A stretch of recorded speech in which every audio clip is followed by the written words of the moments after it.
j'entends la construire au même titre que je voudrais que notre pays soit véritablement un pays libre, où le citoyen est libre et le citoyen est responsable. Mais pour que le citoyen sache qu'il est libre, nous avons au niveau de l'Umana un programme qui concerne le secteur de la justice. Aujourd'hui, le gouvernement nomme un procureur. Et le procureur a vocation à faire tout ce que le gouvernement lui demande.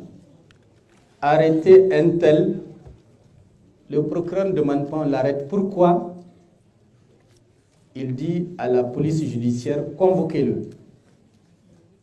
Même si vous faites 48 heures à la PJ, on a porté atteinte à votre liberté. Et si on vous interpelle, le procureur peut demander que votre détention au niveau de la police judiciaire soit prolongée de 48 heures encore. Donc 96 heures. Vous allez faire 4 jours là-bas. N'est-ce pas? Et on vous amène devant lui. Si vous êtes devant le procureur, s'il veut vraiment, comme le lui a demandé le pouvoir, qu'on vous fasse mal, on choisit parmi les magistrats de la chambre d'instruction celui qui est le plus compréhensif vis-à-vis du pouvoir. On vous livre à lui et sans rien demander, sans même s'assurer que vous avez effectivement commis une faute ou pas, il fait un mandat dépôt, on vous prend, on vous amène dans une prison, souvent celle qui est au moins éloignée de 50 km de Niamey. On vous y dépose et il vous oublie. Il y a de nombreux exemples par rapport à cela. Je vois devant moi Ablaye Kassoum, dont le frère vient, grâce à la cour d'appel, de sortir. Il a fait des mois et des mois à la prison sans savoir qu'est-ce qu'on lui reproche. Tout simplement parce qu'on a choisi le juge d'instruction qui fera ce qu'on lui demande. Dans un tel système, aucun Nigérien n'est libre. Parce qu'à tout moment, le pouvoir peut vous jeter sans aucun motif légitime en prison. Peut-être pour vous inciter à rejoindre les rangs du parti au pouvoir. Cela n'est pas de la démocratie. Et je m'engage à ce que cela ne soit pas possible. Pas parce que je serai là, mais parce que nous allons faire une réforme de la justice qui rendra cela impossible.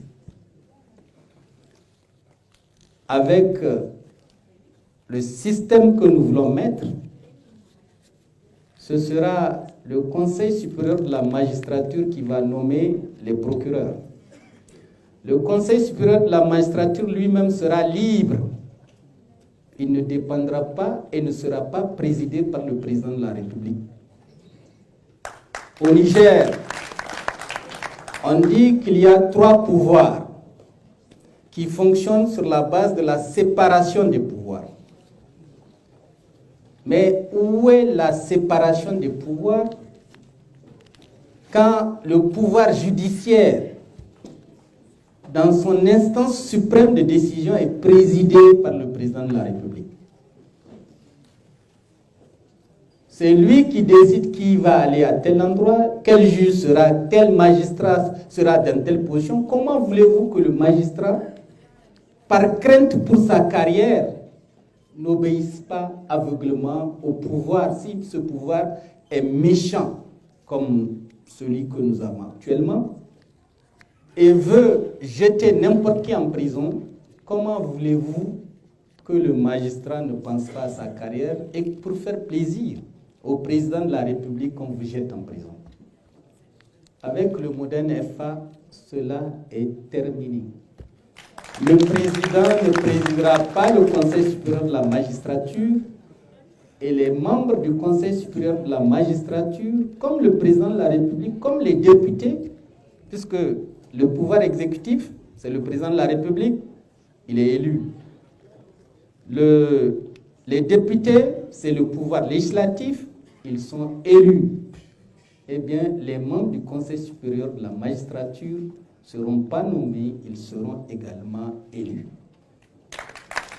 Chaque pouvoir aura à sa tête des personnes qui ont reçu du peuple nigérien une légitimité qui leur permet d'agir au nom du peuple et non pas au nom d'une personne. Il y aura un juge des libertés.